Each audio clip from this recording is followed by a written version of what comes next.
Parental discretion is advised. This show is brought to you by IndyWrestling.us and IndyWrestling.network for your independent wrestling entertainment. Slice on Broadway, supporting Pittsburgh podcasting with the perfect pepperoni pizza. Just Pro Wrestling News Podcast. No filler, no pop-ups. Production services by Sidekick Media Services. And listeners like you, supporting us at patreon.com/Wrestling Mayhem Show. Just wait, just wait, just wait, just wait, just wait. Wait for the perfect time, then attack. Don't give up what you want, take it back. It is the Wrestling Mayhem Show. Over 820 Tuesdays we've been talking about professionalized wrestling. I'm Mike Sorg at Sorgatron on the Twitter here in the Sorgatron Media Studios in Pittsburgh, Pennsylvania, ready to hang out with all of y'all here on a Tuesday night. First of all, a programming note, we were scheduled to have the Reaper Matt Connard. Damn it. I'm so sorry, Matt. And Peyton Graham representing Prospect Pro Wrestling 2PW this Friday night for Friday Night Fights in Worthington, Pennsylvania. Unfortunately, both of them apparently went to the same party and are a little bit sick. So I have an abundance of caution. They are not on. They're recovering, so hopefully they can still compete for our friends over at 2PW here on Friday. But it's okay because we're here. The Mayhemers are here, and we're ready to get rolling. And I just realized I didn't see if a thing popped up. So we may have more joining us, actually, now I think about it. But first of all, with us, he's from Beacon, New York, and he's the only Mayhemer for the Future Endeavor letter from the WWE. It is Mad Mike. Yeah, Sorg, I'm here. I'm rocking my new Claudio shirt. It's a good day. That's a nice Claudio shirt. Man, is this... Yeah. I want to put a pin in this for a little bit later to have this further discussion, but is Blackpool... Like just real quick, is Blackpool Combat Club like not the coolest thing in wrestling right now? I want to see Blackpool Combat Club versus Bailey, Io, and Dakota. Yes, and please. So, also with us from Riz Plays Games and somebody that's helped me batten down the hatches 2 weekends ago at MV Young's Backyard Barbecue, trying to save $20,000 of equipment so I can still work in the middle of a storm, is the Riz. You don't know how panicked I was, being the short stature that I am, trying to grab a giant canopy from the top because it wasn't battened down. Like, it was not battened down. It was going to fly off. I was grabbing at the top, trying to push it down like the head of the silver monkey, and I could and every few seconds it's like, oh, here it goes, I'm gonna die now, bye. I'm just gonna float away. You're just gonna get sucked up in it, just like the thing from Nope. Right, but yeah, so it took me a couple weeks, but now I'm back. So you had to emotionally recover from that show, unfortunately. Hey, you know what? It wouldn't be an MV Young show without somebody having to emotionally recover from it. Okay, and that's you. That's you apparently this time. And honestly, like it was a damn good show. Go watch it on his Twitch. Yes, it actually went back because I want to do a final edit of it that we'll put some other places too. But it's over on his Twitch, Broken MV, over there. You can see it. But what you don't see is the bar fight that happened during the rain. So I got to recover that today, and that's going to be a part of the final that's being processed right now. But in the meantime, it's over on their Twitch. So it was a Twitch, free. Go check it out. See what wrestling in a town that has not had much wrestling, going on. It was a really cool thing, and I'm hoping to hear more. There's a giant penguin mural, by the way, in that city. And I drove by it, and I'm like, oh, that's nice. And not in the same place, but they're going to have a show, actually, I think next Friday here in the Pittsburgh area, in the same vicinity, actually, with a lot of people, our friends from New Fear City, who I'm also working with this weekend at Maverick MMA up in the Poconos. But they're coming down and with Wrestle Lab, and they're doing a special show. I think it's at the school, maybe, but it's one of the venues down there up the road there. So I'm, as long as nothing comes up for me, I'm there. Like, I'm marked as going. I'm going to get my ticket, and I'm going, guys. So looking forward to that. I just love that there's I love there's other wrestling that I can go experience when I have a week off, which does not happen. I know like the ones that are friends, are that we work with 2PW, RWA this month are all weekends that I'm out of town, unfortunately. But you know me, I just fucking want to go to wrestling, and see our friends wrestle and things like that. That's always the greatest thing to me. But that's enough about that. This is the Wrestling Mayhem Show. If you can't tell, this is like a fan show. Regardless of the fact that like just about all of us here have, and Riz, I count you too, because you technically did production with me, including what you did as a human tent fastener, which, by the way, it's funny because Mark Van, I think he grabbed the clip about how they're like completely sitting there no selling the storm that's happening, and I'm like literally freaking out behind them trying to in the shot because I'm like, I'll just be right behind them. Who cares, right? Like, yeah. I don't want to drag this on, but if you could have saw yourself, Sorg. No, I did when I went back to edit. I can see exactly what I did. In the moment, if you saw yourself doing this stuff, like, you would have not recognized yourself. You were going all out. Yeah. Like trying to save shit. Trying to save the fucking show and what my show responsibility is there for the day. And like it's one of those things where it's like, I think he's going to explode soon. I think he's going to explode. It's actually probably not too far off, unfortunately. So, anyways, this is the Wrestling Mayhem Show. You can check out everything. You can hit us up at that email address. Good times at WrestlingMayhemShow.com. You can also open the proper document here. Hit us up at 412-206-WMS0. I'm glad I memorized this after 800 episodes so that when I don't get the doc up. And also at Mayhem Show on the Twitter. We have a Facebook group that has a lot of great conversation, and also we have a Discord and Reddit if you want to jump on those too and try to start a conversation. We appreciate that. And we are live every Tuesday at 9 p.m. Eastern. We are on the Wrestling Mayhem Show Facebook, the YouTube. We're on Twitter. We are on the Sorgatron Media Twitch. We are on the IndyWrestling.us YouTube and Twitch. And tonight, and it's working. It looks like everything's rolling. We are now also broadcasting on the Twitter Spaces for those that like to do that too. James has been out there hanging out with us, watching the show. I think he left out in Chicago, but we'll give him another shout out. But no, yeah, if people want to get in that way, we do appreciate that, and we have a chat open, and we have just about all the chats open. Riz is in there with his great colleagues. Thank you for that over on Twitch. I was quick. I had to make sure I was there. I wasn't there. I was actually going into the Facebook page. Then I realized, I need to go into Twitch. There's a giant fucking spider over on the curtain. Oh my God! There's a big fucking spider. If it comes over this, it looks like it. It's gonna either give me powers or a trip to the hospital. But it is gone and out of sight. And if I see it on this desk, and you remember last time there was a spider, and I'm not afraid of spiders, but that's a scary fucking spider over there. I was gonna say, it kind of sounds like you're afraid of spiders. I'm afraid of that spider that I just saw, because it was. Wow, that's specific, dude. It was this big, dude. It was this big for you guys on video. So it's if Missy was here, we'd be having some problems right now. Anyways, you can find out live what's gonna happen here. So with Spiderville happening. Also, let's see, we're on the Spaces. I already mentioned that. Where are we at on this stuff? Oh, and of course, please subscribe to us on your favorite podcast player as well. I know a lot of guys do listen on the podcast, and you can support the show at patreon.com/Wrestling Mayhem Show. Our friends at and a lot of these guys, we put a call out last Monday after the Vince news from the Friday before of him retiring, and just had a hey, everybody come on and just talk about this. Let's get into this. And we're starting to do that. Reach out more. The people on the Patreon are part of the show, and we do appreciate them and want to get their input. So thank you to our friends on the fan of the show level. Boo diggity! Woo! As well as Ed Burke and Team Hammer Fist. Our friends at the Poppy Club level, Dave Ponder and Bobby F. J-Town. At the Pizza Club level, Doc Remedy and The Riz. Hi, Riz.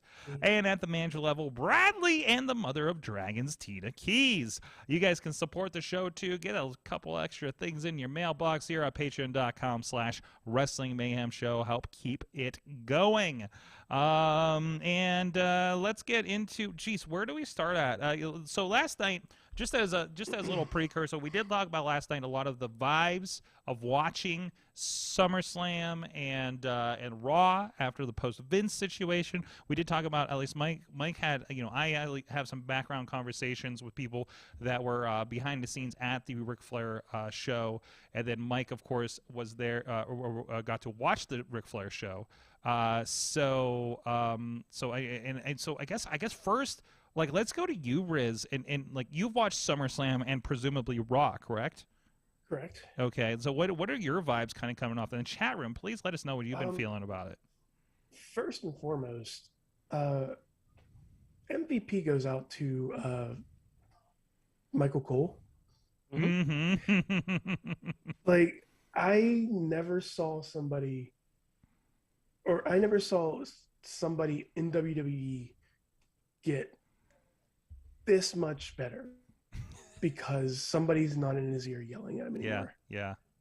And like, there were moments at SummerSlam, and I believe there were moments on SmackDown too, where Michael just let it out, said, like, there's nobody talking to his ear, and there's nothing stopping him now. Corey Graves, I liked you when you didn't have an opinion, or you weren't allowed to have an opinion.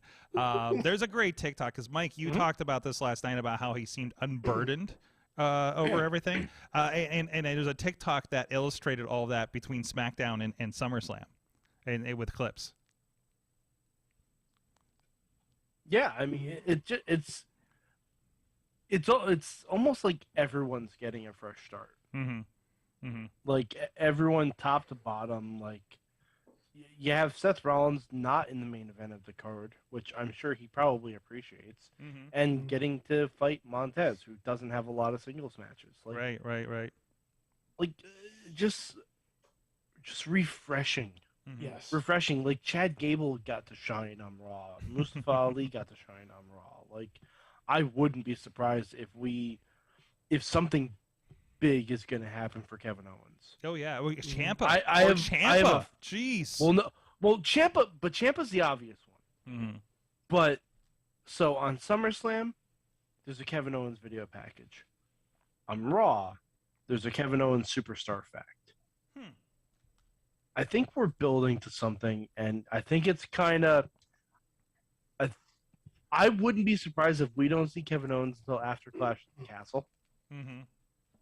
But something big. But I feel like Ciampa isn't the only one that's going to be getting kind of not even a repackaging, but like a refreshing. Tina's pointed out that you actually lost track of time when it came to Raw this week, and it was refreshing. You can tell Cole and McAfee have been working with each other. Even the Cole McAfee thing actually has been a pretty great story on its own. Outside of all this, but McAfee's just kind of a better version of Corey Graves. I hate yes, but I'm not against. Yeah, I get that. Corey, I feel like we'll get to you, Riz. I'm not forgetting about you, Corey. Yeah, sorry, I think Corey is very good. I think Corey is very, very good. I think Corey has settled into what he needed to fit the corporate thing a little bit, right? Corey has JBL'd. Yes. When he should. Yes. He has JBL'd when he should have Taz'd. Right. So you say Taz'd? Taz? Yeah. Michael Cole and Taz on commentary was phenomenal, and Taz on commentary in AEW is phenomenal. Mm-hmm. Okay. Yeah. Okay. Yeah. It's fun. I mean, I just never saw Taz as a verb before. Oh yeah, no. I think you could definitely Taz. Yeah. Mm-hmm. You can Taz. I mean, that's everything. Look, Hook is Tazzing all over the. Oh, he's hooking Taz all over the. Oh, yes. Jeez. No, that just sounds wrong now. Well, no, but I appreciate all of it. I mean, I'm just so excited for it. Riz, you were trying to get into something there. Yeah, I wanna stop everything and say one thing. It's that the us and everybody in chat, despite what we think, despite where we hear, we all need to come to this conclusion that Logan Paul is a good wrestler. Oh, there we go. Okay, All right, here's okay. our controversy for tonight, folks. All right. Logan Paul's had 2 matches. Yeah. With the safest possible people. Who were their opponents? Who were their opponents at WrestleMania? Mysterio. It was Mysterio. Okay, thank you. The safest possible people he could fucking work with. Secondly, months to train. Yeah. Thirdly, doesn't take bumps every night. He did fine. I'm not putting him above Stephen Amell. No, I'm not putting him above Pat McAfee. I'm not either. I'm not putting him above Lawrence Taylor. Mm-hmm. I'm not putting him above Bad Bunny. Mm-hmm. Yeah. He did fine. Like I said, he's a. If this is what he wants to do, okay, sure. Still a garbage human. Yeah. Yeah. Yeah. No. I get that. Okay. But, okay. But WWE is not, not filled with some garbage human beings. Yeah, I mean, this is an unfortunate fact of professional wrestling and entertainment as a whole. Well, yeah. So, but, yeah. but other than that, So, yes, I'm with you on that. I mean, taking that out of it, and him working with, and like you said, him having to work with the safest, the most tenured individual in Rey Mysterio, as well as having the Miz, who was just like him, and like coming up, it's like it's morphing into a thing where, yeah, he is fitting a mold. He's fitting that mold, and like Tina said, he's getting better, and like I don't like it because I have to give him props. And also, no, Riz, you don't have to. No, but I'm not going to sit here. You can just say I didn't hate that match. I'm not. Yeah, I can just say that. You don't have to sit here and be over the moon about and the plus, guy. Plus, let's be real. Miz carried him in that match. Sure. Miz, we call Miz King of Safe Style for a very important reason. Yes, and he's a great dance partner. He's a great leading dance partner, and obviously he was in this case. But he was on Dancing with the Stars. We all know that. Right? He got beat by Juggles. But also, obviously, like Logan's got to do his part and looked good doing it. Like there's a very special skill to do what he's doing and not look awkward. We talked about this last night. Sorry to recap. But Riz, I'd love your input on this. I love Pat McAfee. I think McAfee is great, but Pat McAfee still looks like Riz, you've been at so many indie shows with me. Like, people we know now that are killing it. You remember when Katie Arquette and Ziggy and Britt Baker didn't know what to do with their hands in the middle of a match. You know what I mean? Like that awkwardness. I can go back further. Logan Shulo, Elias. Keep going. Johnny Gargano. Johnny Gargano, yes. Natalia still doesn't know. Well, there's that. But like Pat is still like, he's very good at that. He's a great personality. But when he's out there, like that thing where I'm sorry, this is very nitpicky, and to nitpick a person on the level that he is, that is phenomenal. But it is a noticeable thing, is like, his arms kind of like hang sometimes, right? What was one thing I noticed when he was getting hit versus like Sorky's a punter. There you go. But that's how they line up. Yeah, that's how they line up, and that's how. So he's going to default. If he was ever to take a hit in football, that's how he takes a hit. So it's like those kinds of things. He hasn't had enough experience to break that, right? And I don't know if it's a level of. I don't think he should. Okay. I don't think he like should. That's his style. That's his resting pose, right? It adds a level of realism to it a little bit. Okay, because, I gotcha. Like there are points where he does like springboards and stuff like that, and sometimes he has to like take that extra second to steady himself before doing the or spot. nearly fucking fall off the top. Yeah. That was fucking scary, dude. Because you could see that turnbuckle and that rope, those ropes that he was on, they were very slick. Well, you're outside. I can imagine it was humid in Nashville. Because they're relatively, I think, the same weather that we get here, and in Pittsburgh. So it was probably just like crazy humid slippiness, right? So yeah. But nobody else had that problem though. I think it might be.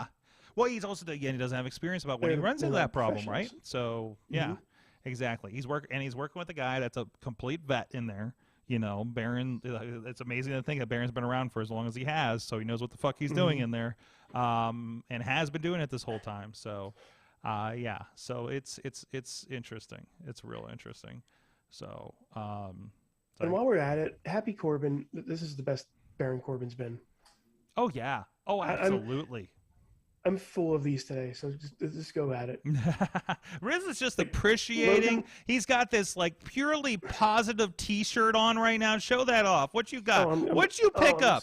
I just hope both wrestlers have fun. There it is. That's good. Rub the nipple. Yeah. Okay. Eat your heart out. There you go. There you go. I just hope both wrestlers have fun. I just can't wait to be at a show with you when you you're sporting that guy. Anyways, we need to go to like a hardcore violence match for that thing. Let's do that. Let's do that. Or Kaiju Big Battle, or Kaiju Big Battle. I'll go. Obviously, it's a de facto shirt for Enjoy Wrestling, but wear it to RWA. So I just want to point out, and wave it and rave at Ryan Edmonds. Yeah, I don't want Nick Gage to see this shirt because he will stab me with a light tube. Multiple times. But Riz, that's him having fun. So it's really kind of your own fault. Not wrong. Have you seen Dark Side of the Ring? No, I purposely avoid watching a lot of it. Yeah, unless he has to. He did rob a bank for fun. He did. Well, was that for fun? He didn't really have a good reason to. He didn't have a good reason, but I he didn't just think it was said, "I'm going to do this." Yeah, did it. Yeah, so go and enjoy Moxley versus Effie. So that's one to check out. Fucking awesome. So so a lot of great things happen there. I think so like, are we happy wrestling fans now? What is this? There's nothing to complain about. It's almost You're like right. Old guy. Oh no, Sorg, there's still plenty to complain about. Thank you for that. There's still plenty to complain about. By the way, I'm happy that Botchamania turned around on SummerSlam so quick this weekend. They must have been having a good one. I do have. I want to come back for one thing, real quick. Ever know, like, just can you pinpoint when SummerSlam turned through the night? What do you mean? Like,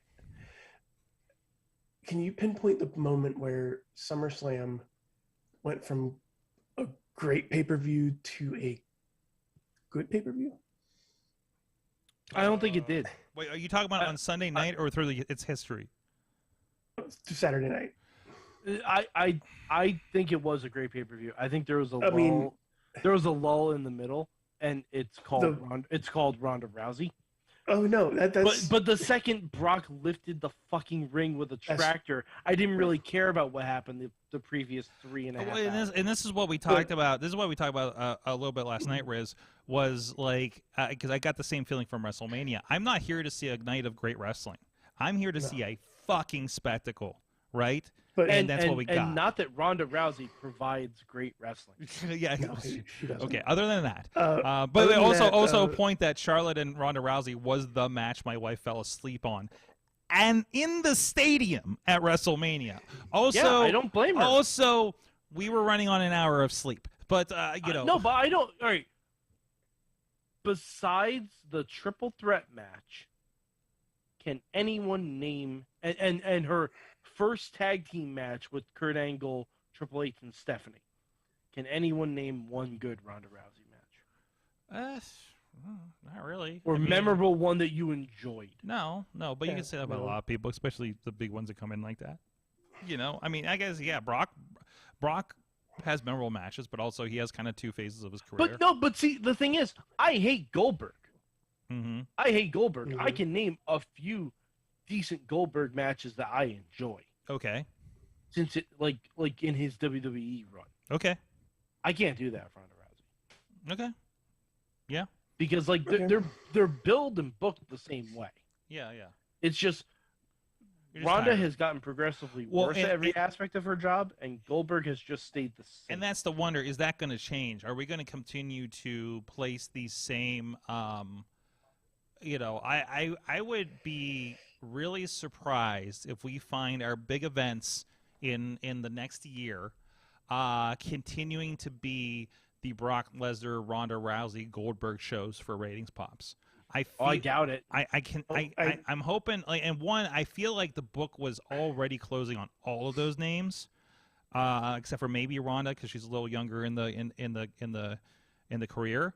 But I don't know. Like I just feel like I think WrestleMania is going to be real interesting this year, and WrestleMania might be a closeout for a lot of those people. And I think WrestleMania goes Hollywood. Sure. But I also think, like, I think we're going to see, like, and we're still going to see, we're going to see the Johnny Knoxville type thing. We're still going to see the Logan Paul thing. You know what? Give me Johnny Knoxville versus Logan Paul. Yeah, sure. Okay, I'm in for it. That. I'm in for that. Yeah. Give me that. And in fact, fuck it. Let's go exactly the way you should. Let's team Sami Zayn and Logan Paul against Johnny Knoxville and The Miz. Absolutely. Well, hey, you know what? Why not? Let's take a real quick break here because I think we're just going to continue with a lot of this conversation anyways. But if you want to mix things up a little bit and check out some other stuff, you want to see some of those people when they're a little unsure, go check out IndyWrestling.us. We got a lot of stuff there over the years. A lot of the names that we were talking about, like, look them up. There's a lot of them on our YouTube page. There's a lot of them on the IndyWrestling.us VOD page, over on the network, over on the YouTube members. So we got a lot of great stuff going on there. If you want to check out shows from our friends at Prospect Pro Wrestling coming up this week, get caught up on them. If you want to check out Spotlight Slam premiering every Wednesday night at 10 p.m. on YouTube, at 11 p.m. on Grind City, on wherever you can get that app, Android, Roku, or on the web at grindcity.biz. And very soon on another four-letter word with a plus by it that I'm waiting for them to post. That will be available. Also, like I say, the network, the Ringside members on YouTube, however you would like to digest your indie wrestling, and we got some very cool things in the works for the next several months, and some great partners we'll be working with. But a lot of very exciting stuff. Check out Victory Championship Wrestling coming up in a month. Catch up that Super Oprah versus Madman Fulton headlined that last show that they did. Watch Pretty Boy Smooth's Rise Grand Championship run still going against some awesome names like Ron Mathis, like Jackson Stone over the last several months. It's tremendous. Watch Revenge. Is Jackson Stone the one that scared me, sort of? I think so. What the hell is he call himself? Suplex Shogun. Suplex Shogun. Yes. He's a very intimidating individual. So. I believe at one point he was being scouted for a Shane Taylor Promotions, and that makes a lot of sense. It just so much more from all of our friends out there, Renegade Wrestling Alliance as well, and Revenge Pro coming up in a couple weeks. Bill Collier, their champion up there, that's been doing some great stuff. If you haven't seen, go back and watch some of the old Revenge Pro shows with Bill Collier and Wardlow's run there again before he the current TNT champion Wardlow. So a lot of good stuff. Go check it out, and while you're doing it, you are supporting. You're supporting production for a lot of these independent professional wrestling groups, like a lot of these that we do directly support that production through these products and you guys supporting these videos. So it's very important to that, because otherwise these guys would not be able to do decent video production through a lot of their groups. So please go check it out. Support these guys. Support these companies. You never know who you're going to see on your TV next week. Like literally next week at this point. So it really feels like that, right? And we thank everybody that does work with us. We got great crews that are working with us, and we're building up and just have plans to even try to build it even more and have some pretty cool things we want to do in 2023. So support that so we can keep going with an IndyWrestling.us. I'm sorry for the most extensive IndyWrestling.us please support us ad that we've ever done, but I don't know. I'm just really feeling some vibes right now, and it's pretty cool. Like, I'm so happy with wrestling, you guys. Hey, Sorg, you want to be not happy about wrestling? Oh, no. No. Why? No, Why? no, Why you got to bring the show down, Mike? No, we don't. No, I'm just... Where is Wardlow? I mean, where is Wardlow? Didn't he just... Where is he? The TNT champion has not been on TV. But didn't he defend the title at least once? Nope. Okay, and now I got to look at numbers on something like this. How often has the TNT champion been defending? When it was fucking Cody, it was every week. Sure, because it was Cody, and So. No, but it's their secondary title. Mm-hmm. It's their secondary title. He hasn't been on. He defended against Orange Cassidy. Okay. Like a month ago. It wasn't a month ago. Come on. It was July 13th. July 13th. That's like 3 episodes ago. Yeah. It's like the third episode ago. It was like the first week of Fyter Fest. All right, so it was 3 weeks ago. Excuse me, I'm a week shy. Okay. But I guarantee he's not on this week. So it'll be a month. Now I'm kind of curious about it. They were building him up for another match, if I recall. I feel like he's going to pop up on Rampage or something. So let me see if I can find the card that we have this week for that kind of stuff. We don't have this cadence where everybody's on every fucking show every week with AEW. I don't know if you've noticed that. You're secondary champion. Okay. When's the last time you saw the Intercontinental Champion on SmackDown? I honestly don't know. So that might be something. Gunther's on every week. Thank you very much. Gunther's the Intercontinental Champion? Yeah. Oh, you should watch fucking SmackDown. Apparently I got. Well, now I have reason to. So I mean, things change. So oh no, it's just Gunther's on every week. There's all stuff about Dark right now. So but that's been their cadence though. Like nothing about this seems out of sorts. Okay. But it doesn't make you built this whole thing up with Wardlow. Yeah. You built it all up. You gave him the title, and then nothing. Absolutely nothing. He gets to be the champion. I don't know. But what good is a champion if you're not on shows? Okay. Maybe I don't know how to express my how I want to say this. Riz, what's your take on this? Should Wardlow be on more often with the TNT title? There's a lot of people on that roster. Also true. There's at least 2.5 companies on that roster. Why was Wardlow not at Forbidden Door?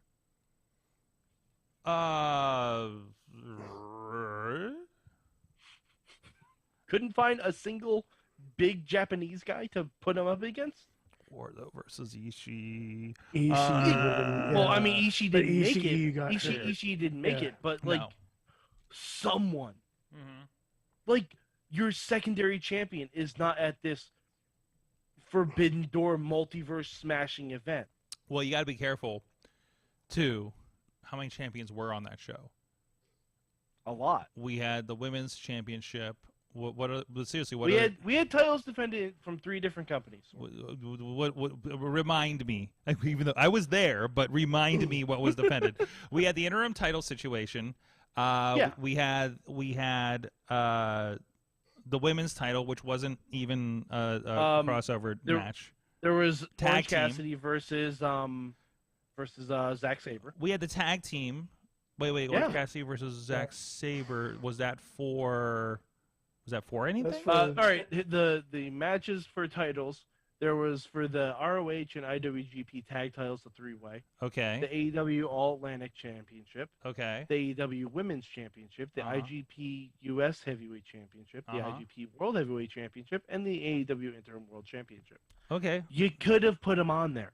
If you're going to have that fucking show go 18 hours and you don't feature your secondary champion. One, this is a collaboration. And, you know, and it just didn't make the cut. Did you want one more match on there, Mike? I'm sorry, we didn't need fucking what was there was a match I know I saw that we didn't fucking I'm sure it's the one that involved Jericho. I mean, yeah, but I mean you could like even on the pre-show. Which by the way, now we're bitching because we put the TNT title on the pre-show. No, at least it be represented. There's nothing that felt lacked in that show as a show. So putting a title on just to represent a title, the TBS title wasn't there either, Mike. So, you know, what do you want? So but I've come to terms AEW is never going to book 2 women's matches on the same show. Okay, yeah, so, there's that too. But anyways, aside from that ongoing issue that has not been resolved yet, obviously. But okay, that was the IWG US title with Orange Cassidy. I forgot about that one. As a title, it was just a fun fucking match. But anyways, but like we created an entirely new championship, and they didn't even bother to showcase the one they already had. Okay, well, it was more important in the context of that show to showcase that new one. It was more interesting than doing something with the TNT Championship. By the way, Pac also hasn't been on Dynamite since then. No, Pac has been defending the title. That has become their like traveling championship. Like when Impact, if you're on a members thing with Impact, you get the digital championship being defended, or the X Division championship being defended at like Wrestling Revolver, right? That's what's happening there. We had a match from the UK of Pac and it's hurting my head now. It was the same show where Thunder Rosa and the one girl that she just faced for the title had the eliminator match. So I think that's, you know, they're doing something different and interesting there. And we don't know what the stated production ongoing mission of that title is. Wardlow's shooting a fucking TNT movie of the week. I don't know. I guarantee he's not.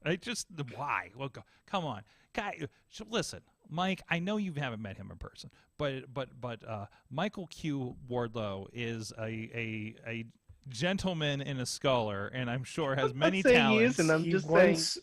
He once yelled at me because my lights were on. My lights were off. And I immediately turned them off. Yes. Yeah, Riz, that's on you. Riz, being intimidated by pro wrestlers since 2005. So, yes. And that's why he's a TNT champion, because he's a nice guy that helps Riz with his lights. There you go. But it's not just a Wardlow problem; it's a TNT title problem. Okay. Like they've made that championship. They have not had a single storyline. Apart from Cody. What? Apart from Cody. Disagree.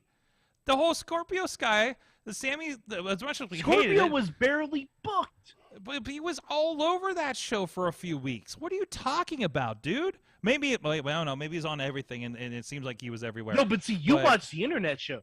Okay. I don't watch those. Okay. I watch the TV. Mike, remember the thing I said last night about it's really great if you just drop into a show, and then there's shows are great by themselves, but if you want more, these things exist, but it's not necessarily detracting. The problem is, I think you want everything on the main show. Yes. Which is a physical impossibility. What you want does not exist. I'm sorry. We don't need Scissor Me Daddy Ass on the main show. Fuck you. I want Scissor Me Daddy Ass on the main show. That is prime time shit right there. A music video dropping on Rampage, that is fucking gold. You don't know how to run television, Mike. Sword. You think you work in a TV studio or something, Mike? Sword. They built them all up as a team. Yes. For months. Yes. And having Billy Gunn side with the Acclaim. Yes. And then just had him turn on the Acclaim for no fucking reason. Listen, I am not going to justify the weird meandering decisions of wrestling booking because I understand. You just tried to. You just tried to. If you're not going to justify it, if it's not going to have a meaningful turn, then it doesn't belong on your television program. Okay, well, it belongs on the internet for people who want to explore other avenues. Explore other, like scissoring. I'm sorry, like scissoring. like the amount of TV time devoted to that could have been devoted to your TNT Championship or to a second women's match or to any other thing of consequence. It doesn't give ratings, Sorg. Yeah, I'm not scissoring you. I'm trying to figure out how to scissor you through the camera. There you go. Okay, see? Well, there you go. can't There you go. Oh, yeah. Scissor me, Rizzy! There we go. Scissor me, Rizzy! Wow. Oh, Yeah, it worked! Oh. We made a connection I through don't this like lens, I don't like through the it. interwebs, into fucking Elon Musk SpaceX bullshit, down to the Riz's hole.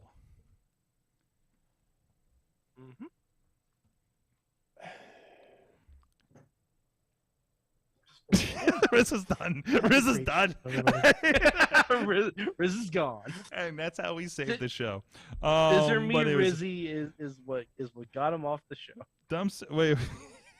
It is. Oh, I thought we were saying the match tomorrow is going to be a dumpster fire. I didn't realize it's actually a dumpster match between it's a Gun Club dumpster and the match. Acclaimed. Okay. I'm sorry. Cool. We don't need that it's a shit. callback to Billy Gunn. I enjoy that. Stop doing fucking callbacks to another company.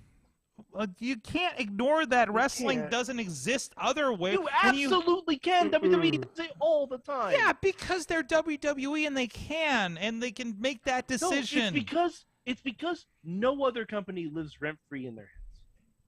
I mean, how many war game matches have we seen in indie wrestling? Okay. I Like- genuinely don't know that answer. Yeah, I've seen at least I mean, three. there was usually my like lifetime. one a year for a while there. So there's one coming up in a month in West Virginia that we're filming. So, Yeah, like it's not. They're gonna use different avenues. Riz, things have unfortunately changed, but originally on my docket was to film 2 War Games matches in one weekend. You know that. No, I did not. I mean, it's not publicly a thing, but and I think things have changed. But initially, in the very near future, I was supposed to cover. I probably wasn't going to be at both shows, but I would have been part of the production of 2 War Games matches. But still, we have Happy September, I guess. I don't know. Yeah, I mean, we have a war game style match in AEW. Sure. Blood and Guts. Sure. We have the dumpster match, which was again in WWE. All we need, we've had the barbed wire everywhere match, which is like an ECW thing, and GCW, and yeah, I think it's more a call to whatever. the FNW days. Oh, so I did watch the FNW Dark Side of the Ring. Holy the FNW shit. stuff. Yeah, more of that AEW barbed wire original match makes more sense now after that one. Right. So they're only one Russo Revenge type match away from just doing everything. 3-tiered cage. 3-tiered cage. 3-tiered cage. Where they have to get the title and Patricia walk Arquette back down the range. Patricia Like Arquette the is cage. the AEW champion. Oh God, no. That'll be something. It's a weird crossover they do with Severance. Or Medium. Or you just call back the Medium the whole time. So, damn it. Anyways, this is enlightening. This has been enlightening, you guys. So, well, we'll see. And let us know in the chat anywhere else. Are you... DP says, but we need a 10-minute Jericho segment every week. Well, Nope. you know. And the answer is no, we don't. We just need him to come out, have everybody sing one of the most overrated theme songs, and leave. Hey, I love that song. It's an overrated theme song. I love It's singing an it every overrated time song. I'm there. Like it's a feel good moment. It's like because I don't go to concerts anymore. So That sounds like a you problem. Yeah, I'm not going to the gathering this week, guys. Actually, I probably wouldn't be here if I was going to the gathering this week. I know you would be there. I couldn't drag Riz to it. Everybody that said they were going to the gathering with me said no, and I looked at the lineup, and nothing was really kind of hitting me, and I'm still not completely up for concerts post-COVID. And I'm just thinking, like, man, it's not gonna like it'd be good. It would have been a good time, but it's just like I don't want to, I can do other things, and literally like make money this weekend. So that was part of the decision. Let me check this out. But anyways, but Riz, I have like the next 2 weekends off now. So here's what we're gonna do. Okay, you're gonna make your own gathering. Yes, we're gonna go to my backyard. So the porch is up there, and it's kind of like a stage. It's going to feel just like it. Are we having? I'm going to get. Were we having what? Are we having Sorgstock again? Let's do Sorgstock mini edition. You know what? Oh no. Oh! I got an idea. So here's what we do. I'm spitballing here because we have so many elements in play that I'm realizing. We can have. I can get some cases of Faygo and throw it at people off of my porch. Not too many people. Let me put it this way. I could not put a wrestling ring in my backyard. No. Don't think I can. Sorg, you can have races of rolling empty bottles of Faygo down that hill. That is true, too. Now, I do have more property now. Unfortunately, half of it is vertical. So now you have seen Choco Pro. You need to quickly read the Sideways Stories from Wayside School, and just get ideas. Okay, so here's an open pitch to MV Young because he's the expert at this. We need a backyard no ring show, just simply for the fact that we couldn't fit a ring. Otherwise, we would. Unless anybody has one of those extreme midget wrestling rings, that would fit. That would technically fit in my backyard. Is MCW anywhere? Was MCW? I know a person that knows a person. I don't know where they're based out of though. It might be Ohio, but in the ring probably some small town. Oh, that hurts. Hey, remember that time you? What's that, Riz? I was like, you remember that one time we had? No, Riz, we're not bringing that up again. No. So there's okay, but yeah, no, we can have a whole 10 people there, because or maybe we can borrow the neighbor's yard because they have more room. Also not flat. I mean, if we put a ring up, we're going to have to level some stuff, and I don't know how that's going to work. So I mean, to be fair, you do live on like the end of the road. Oh wait, we could just put it in the ring. You just put it right in and all the crackheads all the crackheads down. I mean, you put it at the right time of the day. The crackheads down the hill are not leaving anyways, and they all walk up the hill, so it's not like we're blocking them. So I mean, if they want to help out with, if they want to help out with the ring, this. Like they have they do these block parties sometimes. Like they'll close down the street at the church, like.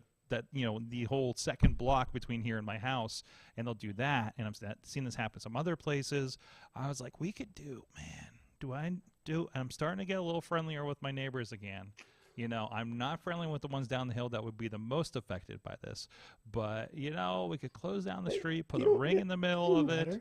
Yeah. So what are we doing right now, Riz? Just put the ring right in front of those neighbors.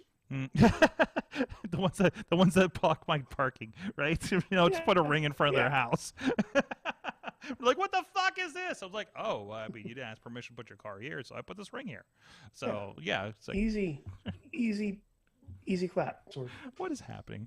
Anyway, sad face, no mean. Yes, exactly. So, and anyways. Let's go to a break real quick so I can collect myself before I pitch something that somebody actually says yes to. And then my wife gets really mad at me. But anyways, hey, you know what? You're not gonna get mad if you bring home to your wife or significant other or partner or your dog. Friends are Slice on Broadway. I'm treating you today. Some Slice on Broadway, New York City style. Yins are made. And I'm just sitting here looking at my Google photos, remind me of all those good times in New York City and eating some Slice because it's the closest I can get.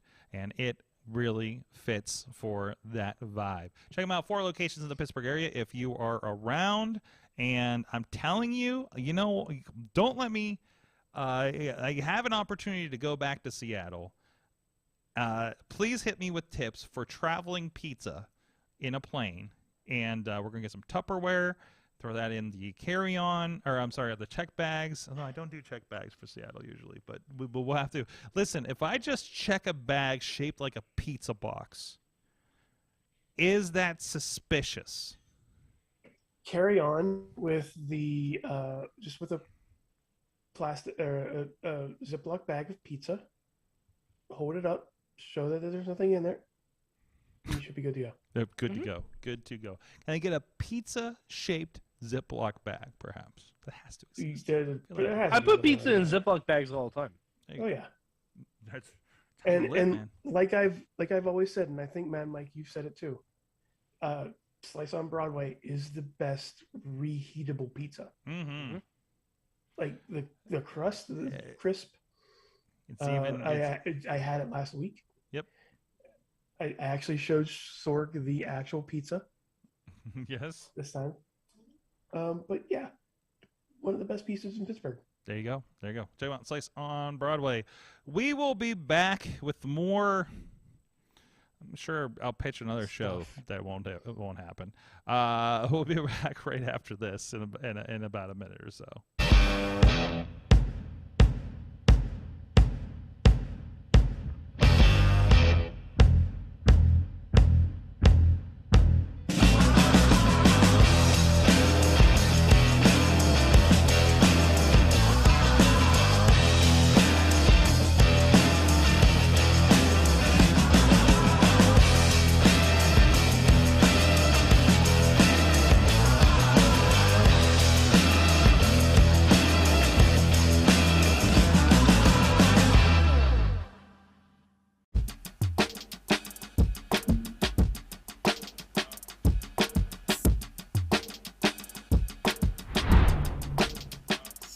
Legendary podcast. Watch out on the TV network on Roku. Grind City. And you know this, man.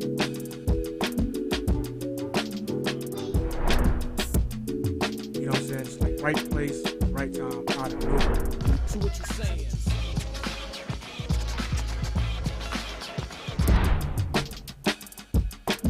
Former tag team partner coming to save. Tony Johnson, we saw him battle Edric earlier, but this is a 2-on-1 mugging.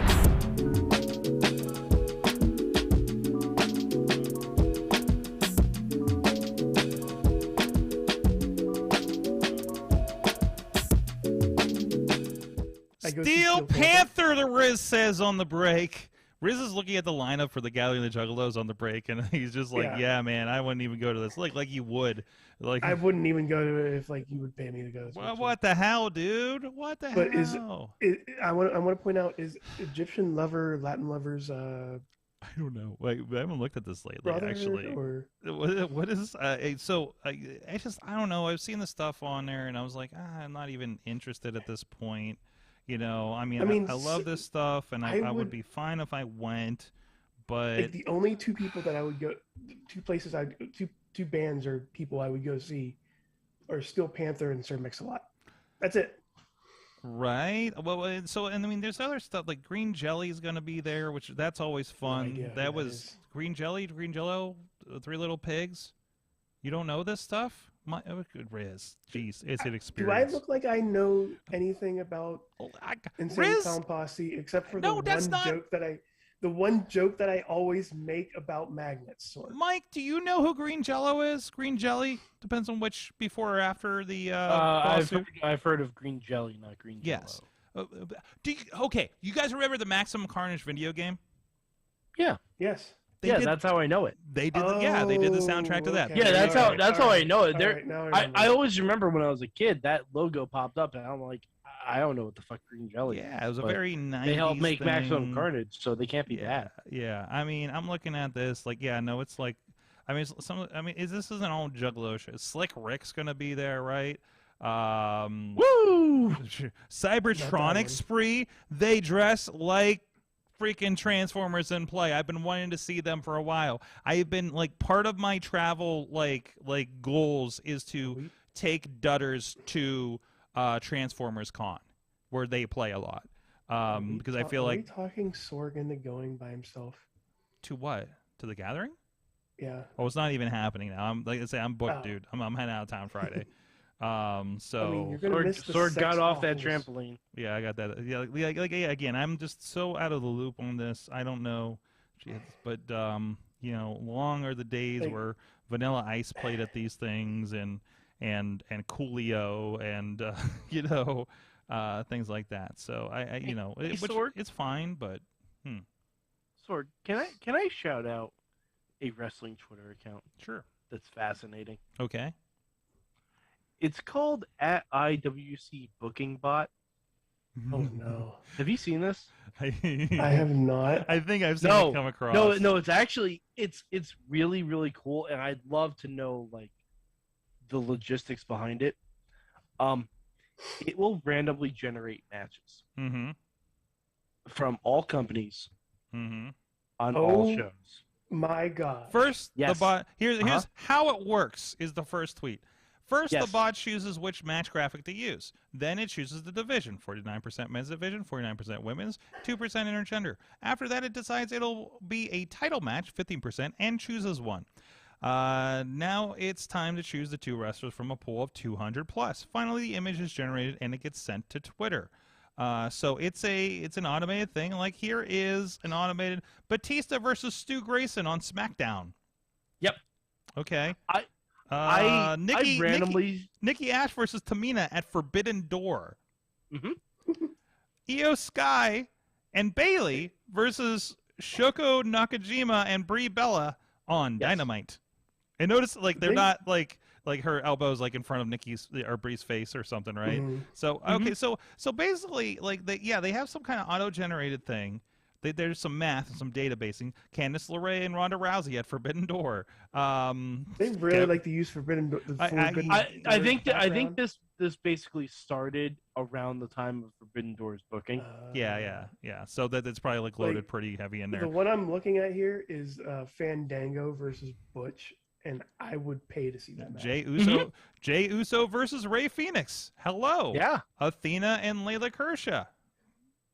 Xavier Woods versus Gato. Shane McMahon and El Desperado at Forbidden Door. How about Bianca Belair and Awesome Kong at Slammiversary? Jeez. I would love it. Billy Gunn and Shelton. This just looks like a SmackDown match. Shelton Benjamin and Billy Gunn. It probably was. It probably was one. Yeah. This is pretty incredible. Yeah. No. I like honestly, I followed it. I think there's one that populates every hour. And some of them are just fantastic. Look at Xavier Woods and Gato. Yeah. Jeez. Like you got at a certain point you just start looking at the matches and not the like what the show is, because it gets kind of weird. And you know, you're seeing Marina Shafir and Mai Sakura, Brock Anderson. You have a title match. Brock Anderson and Finn Balor for the NXT North American Championship on Raw. Now we're talking. Yeah. What the fuck There was one. What is Fukushima? There was one a couple days ago where it was China versus Jade Cargill, and I'm like, talk to me. Yes. Yeah. How about Dakota Kai versus Jay White at Slammiversary? I love that. I'm in. Yeah. Now you got me. It's just a fun little thing. It is. It is. I figure everyone on this show, if you're not already familiar with it, you'd love it. This is much great. As I do.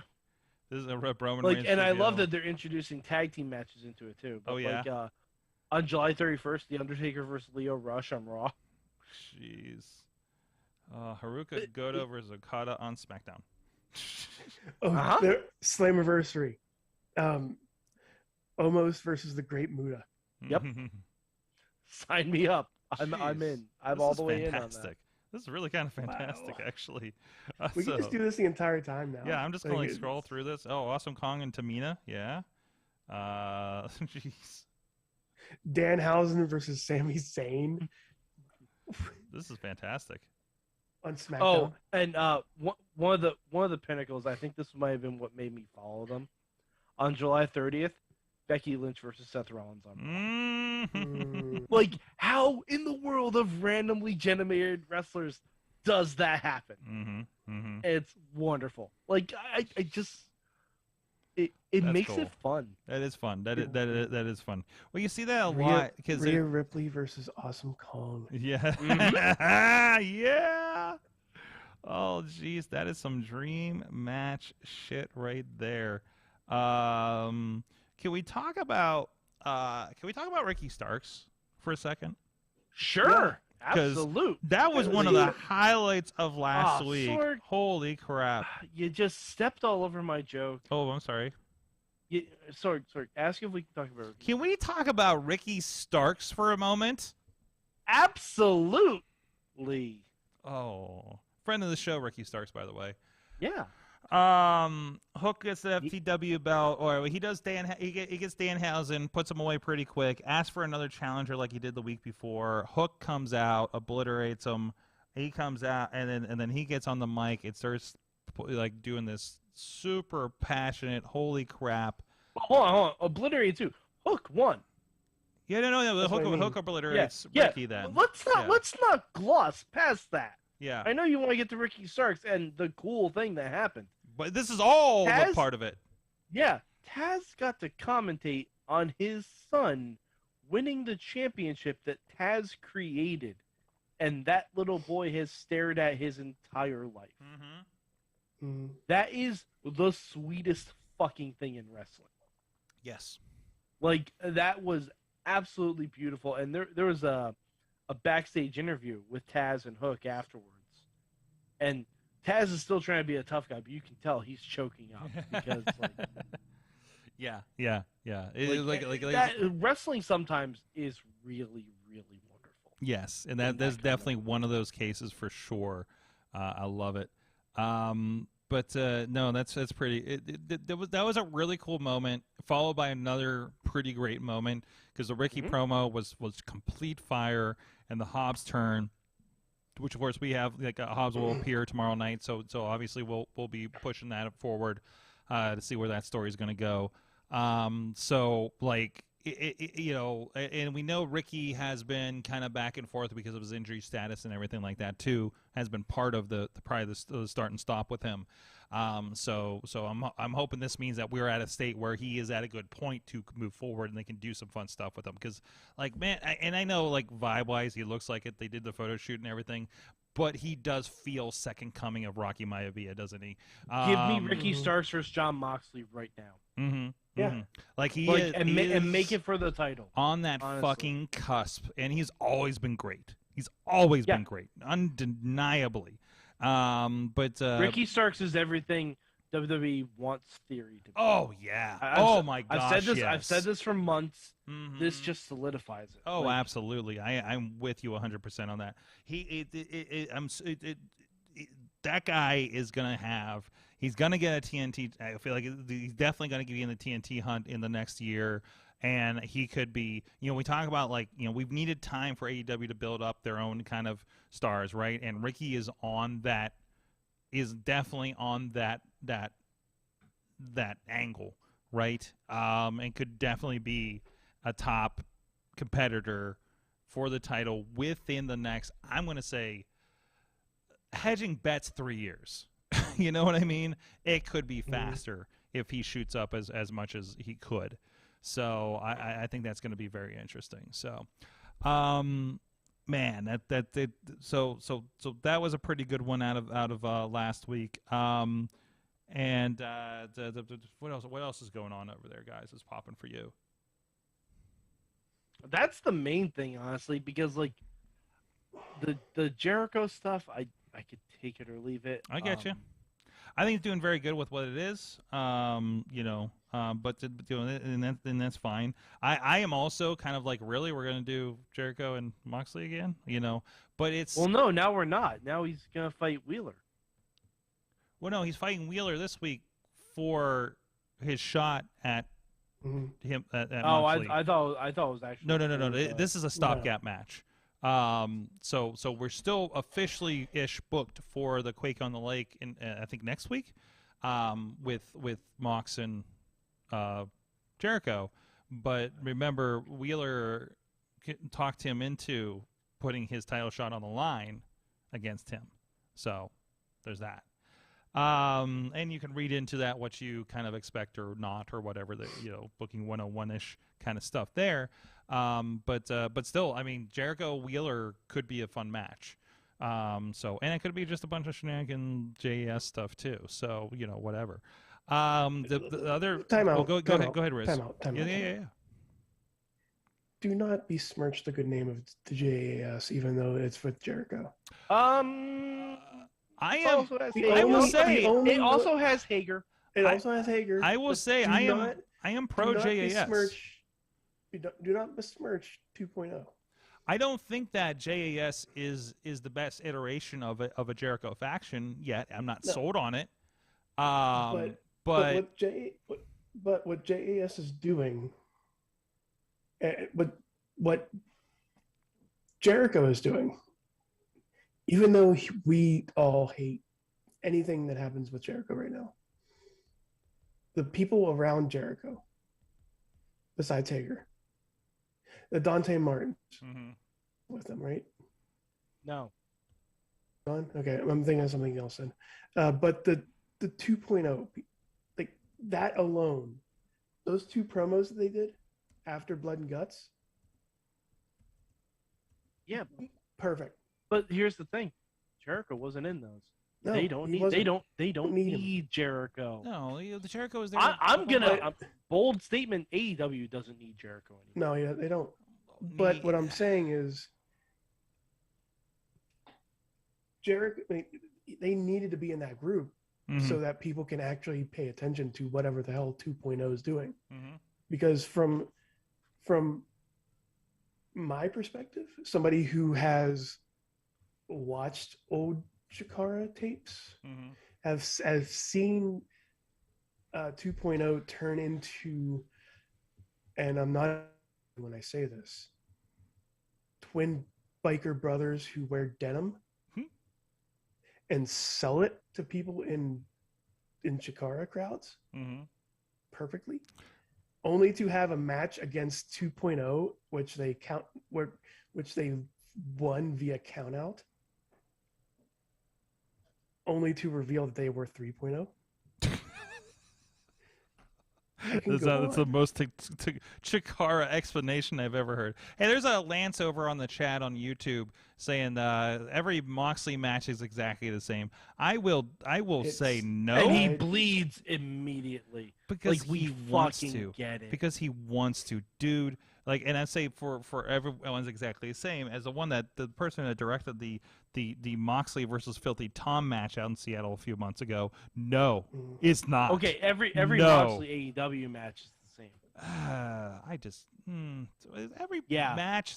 You remember, like, there's somebody who left this show because he realized every match starts with a lockup and felt like wrestling was not different anymore.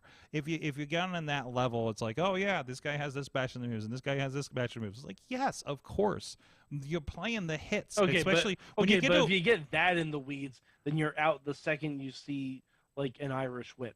Yeah, yeah, or the figure four, right?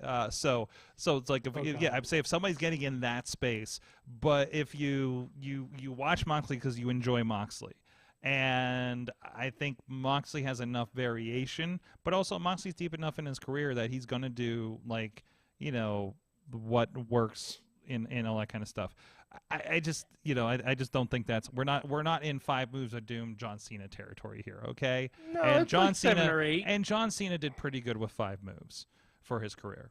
So I mean, it worked for him. I'm not saying it harms his career. Every I think we every mentioned Bret Hart match was the fucking same match. I think we There's that mentioned too. this at least once a year for the past 5 years. Yeah. Every superstar has 5 moves. On that level, you have the greatest hits. That's how it works. The That's Rock how uses 5 moves. Yeah. The Rock uses Stone arguably Cold less. uses 5 moves. Mm-hmm. Hulk Hogan 5.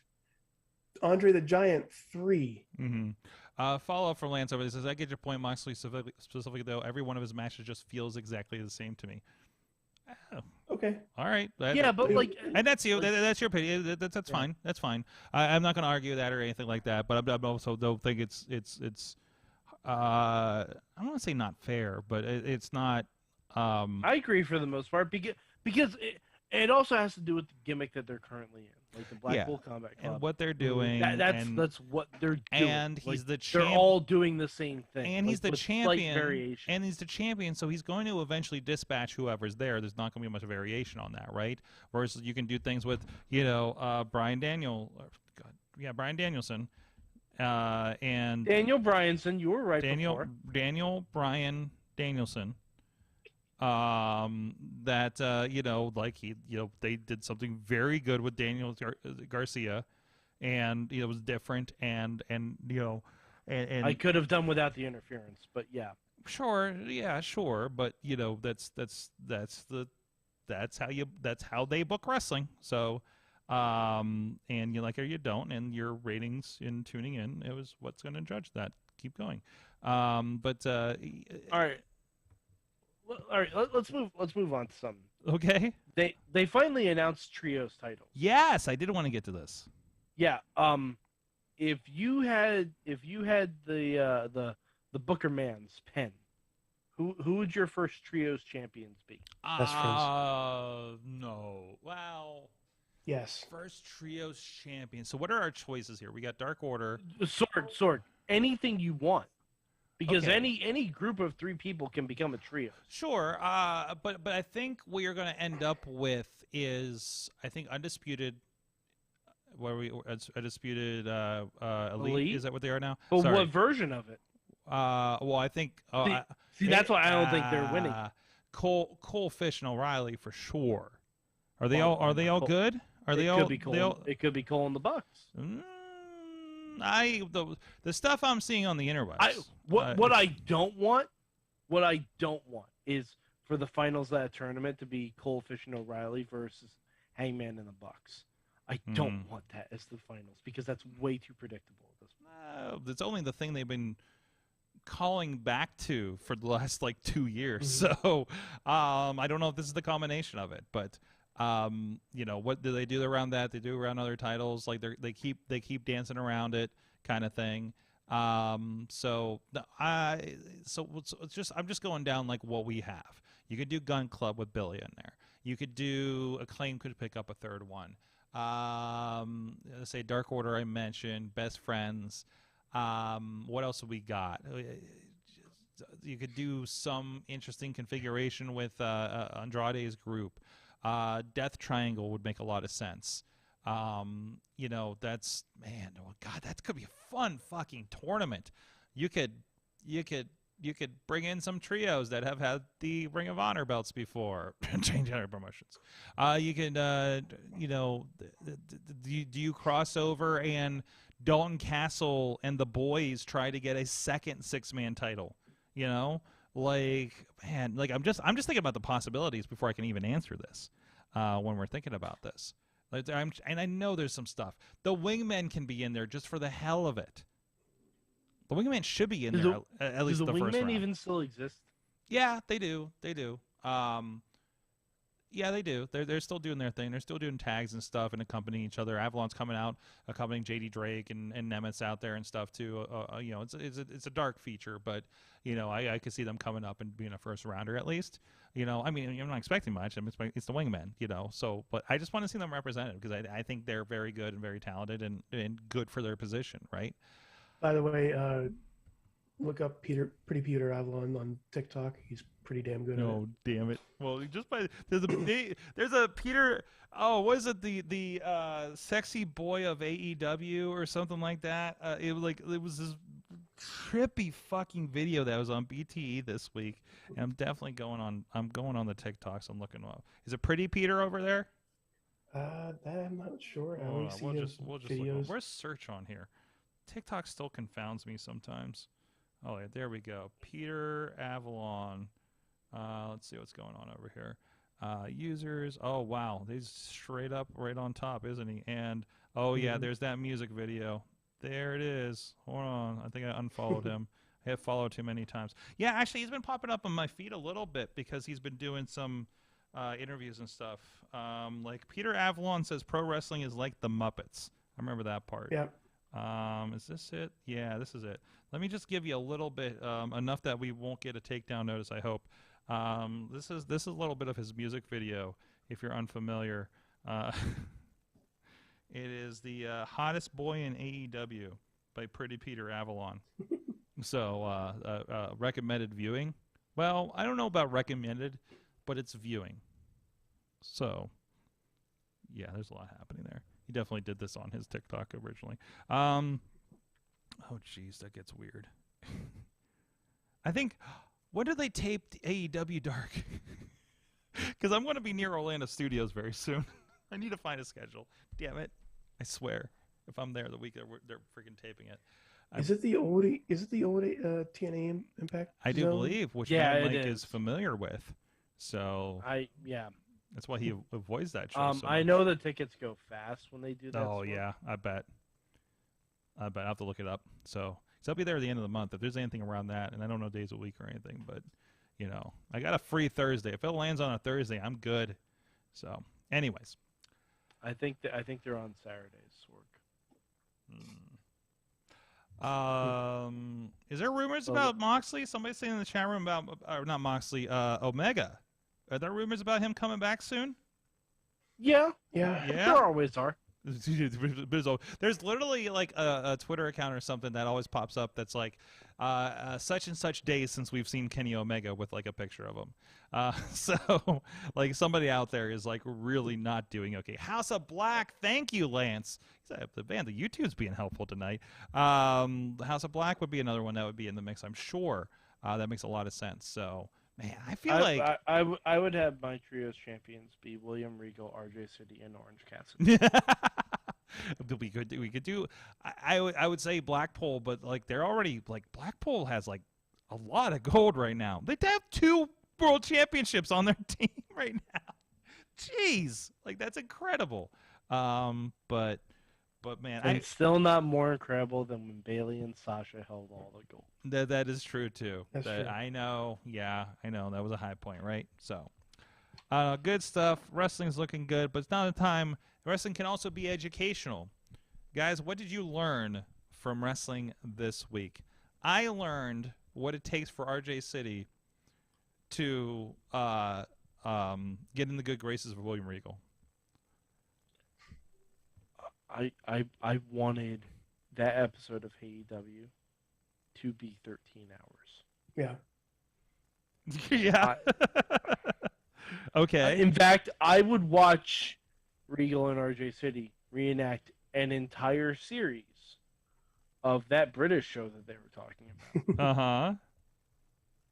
That was because I don't know if RJ City expected to connect to Regal on that level. I thought he was just doing a bit. There was a genuine thing. Yeah. It kind of seemed like he thought he was just doing a bit, and then Regal was like, "Oh yeah, I watch that show all the time," and then they started talking plot points. Mm-hmm. In fact, I'll never watch the show, but Regal and RJ City, if you wanted to do a podcast about that show, I would listen to your podcast. Kind of needs to happen, doesn't it? Yeah, like even just an episode of Regal's podcast where all they do is talk about like British soap operas. I'm here for it. I won't understand the difference between a lift and a lorry, but I will still listen to your podcast. It just so much of that show.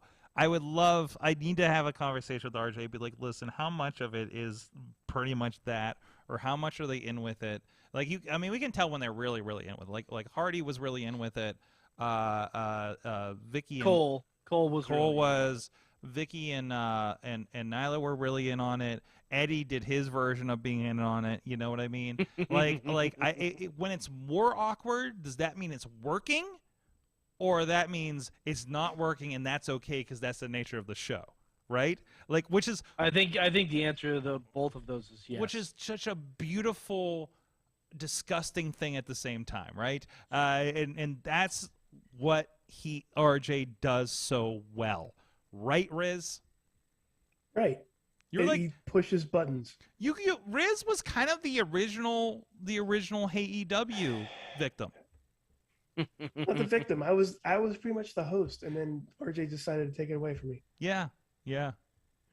Oh my God, we're gonna do something. Riz, you're gonna come over here, and we're gonna parody AEW with the on air and everything. The wrestling Mayhem show. Yeah, we'll get somebody. We'll get somebody in here. We'll see. We'll have you interview like Tyler Klein or something, and see how this goes. You've seen how awkward I am at wrestling shows. Yes, right? but you realize what we were missing. Notes. No, I probably had notes. If you had something in front of you to read, I think That's it true. would be a whole different animal, and I want to film it.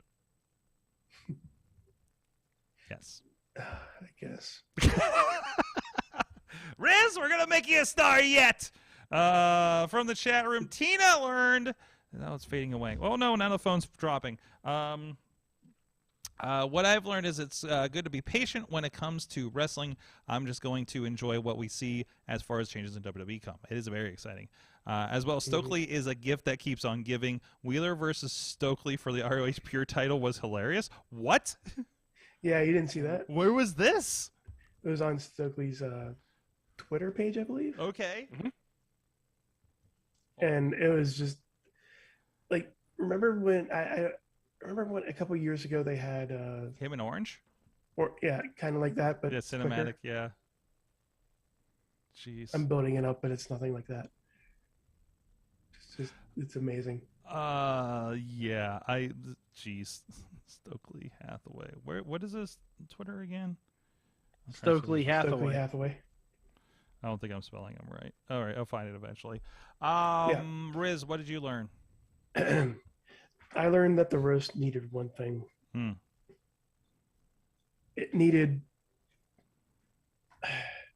an hour speech with Scott Steiner. Yeah. Just reliving his 2000 WCW speech where he just rips apart Ric Flair, calling him Nature Boy #2 because and trying to figure out from Buddy Rogers. Yeah, trying to figure out why WCW didn't hire Nature Boy #1, Buddy Rogers, who died in 1992. I mean, it's still not a reason to hire him. It was WCW in the mid to late 90s. A dead guy probably would have been the third best worker on their roster. Jeez. Again, if you guys want to watch something that's so out there, that's amazing and so brilliantly not done, just watch Scott Steiner's promo on Ric Flair. Mm-hmm. Do you want to hear my favorite joke from the roast of Ric Flair? Are we allowed to say it? Yeah. Oh yeah, no, it's not the one you're thinking of. Okay. I'm thinking of two. No, my favorite joke from the roast of Ric Flair was, I think it was one of the comedians, because the comedians on that were way better than the actual wrestlers. Well, yeah. But it was something to the effect of Flair got so drunk one time that the only way he can walk a straight line is if he points his hands to where his feet are supposed to go. Oh. And then they did the strut. And I'm like, my God, that's a very well-crafted joke. It's a very well-crafted joke. There you go. But so Sorg, I learned this week that Becky Lynch and Seth Rollins are monsters. Yeah. Especially when they get together. Yeah. And especially when they're in some kind of competition with each other. If you guys haven't seen the latest episode of G4's Arena, I saw clips. oh, Sorg, you gotta watch the whole thing. Mm-hmm. You gotta watch the whole thing. Mm-hmm. Because Becky and Seth each team with an NFL player who have a beef, and then they have 3 rounds of competition with each other. And the final round is tossing stuff in it. It's basically a giant cornhole game, but with random items. It's the most compelling finish of wrestling you'll see this year, and it's not hyperbole. Wow. They also play Fall Guys, which is great. No, Fall Guys is always great. Also, if you want to see something that's really cool, I'm sorry, I'll get to you in a little bit. You can continue in a little bit, Mike. The new Legacy Inc. people did a whole series on this, a whole Twitch stream doing the Fall Guys stuff. They had with community members, and everybody was King Woods. Everybody was King Woods. Woods is in the Fall Guys now, isn't he? I bought the skin. Yeah, I'm gonna have to get that. Woods, Asuka, and the Undertaker. Yes. I'm sorry, Matt. I'm sorry, Mike. I had to get that out there. But no, that's fine. That's absolutely.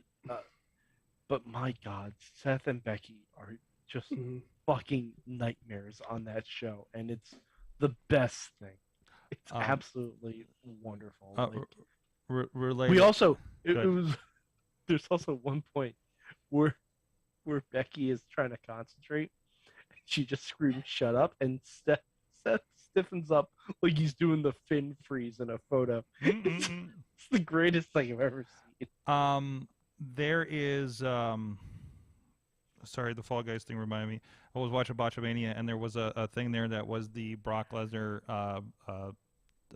tractor thing from the other night, and Roman falling and tumbling down, and they cut it to Fall Guys.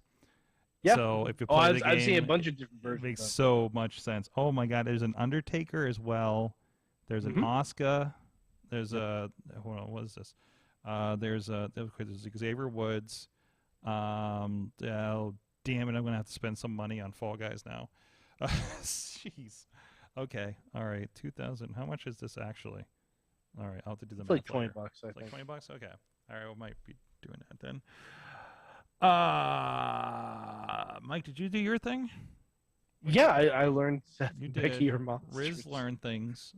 Chat room. I also learned that Brock should retire because, as I said last night, there is no cooler image. Oh no, than I don't him think so. sitting. I really don't think so. In the corner of that broken ring. No, that image was pretty incredible.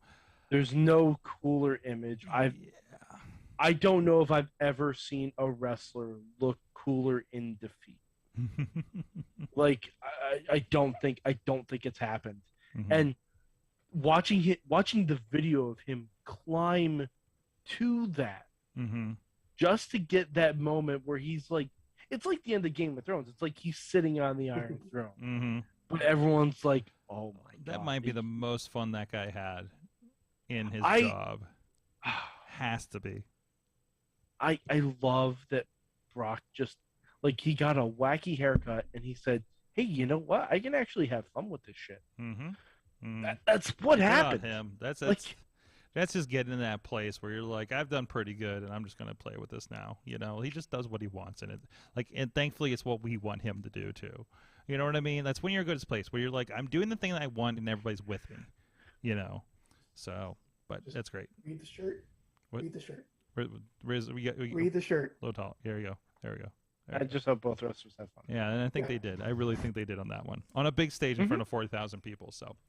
And that could have gone. That could have gone so. Oh, there's so much. Yeah. There's so much that could go wrong. Although, and here's something to think about as we sign off.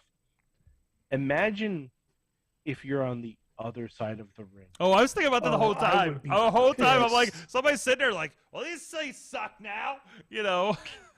You literally cannot see the rest of the match. No, you can't. You can't see the rest of the match. And there was like a good 5-10 minutes of that match. Yeah, there was. Yeah, there's like the rest of the and show. That was also Theory did the cash in bit after that. Yeah, yeah. So like, so we're just gonna watch this big screen up here. So that's what the ring's made out of. we're gonna crane our neck. There was a point where I think a cameraman was trying to catch up with Roman after the match, and he walked underneath the ring and back out, and I was like, no, don't do that. Nobody should be under that ring right now. Like, I'm sorry, my safety training like kicked in at that point. Like I'd be like, don't fucking do that again if I was in his ear, you know. So, yeah. because I can't imagine there were more structural things happening there, but it was just like this is not a safe thing to be under. Well, they were doing that, and I kind of think it was because the thing I noticed at the very end was that Theory was just standing there, and I think he wanted to know if the cameras were on him, because he just like looked around. He looked down and over at Brock. He's looking over at the ring, and then at the very end, you can see he's looking over at Roman, holding the briefcase up, shaking his head, but nobody's paying attention to him. Like, they don't cut to him at all. They don't do anything at all. They're just he's just there, and I'm like, yeah, that's pretty much it. Well, I wonder how that would have worked. Like, if he cashed in on that match. But the whole point is we don't get to find out. You know what I mean? Well, no, but like logistically. Yeah. Because like when it was just Roman versus Brock at WrestleMania, that was just a regular one-on-one match. Right. This was the last man standing match. Yeah. How do you do a three-way last man standing match? You can't. Like, would it have turned into a regular triple threat match for him? It's kind of like when I watched the three-way casket match. But see, that at least makes sense to me. You put somebody in the casket. You're the one that put somebody in the casket. You win, right? Well, no, you have to put two people have to go in a casket. That's not how one Elias's brother did it. There's one casket, three people. You're the one that put the one person in the casket. You won. Isn't Indy? That's how they decided to do it. I thought the answer is how they decide to do it. Yeah, because I thought Lucha did two caskets. I think Are we really talking about wrestling logistics here because we had a ladder match. We've had different ladder matches in the past few months that I don't know if anybody knows how to do a ladder match. Okay. No one in this family's even heard of chicken. And I'm talking about the AEW one. Oh, okay. Where it's just, if only they had some experts in ladder matches on that roster. They did. They were in that match. Oh, that's right. Anyways, well, either way, guys, thank you so much. Thank you between Riz and Mike and the chat rooms across multiple platforms right now. I know at this point we didn't get our guests tonight. Again, they were ill.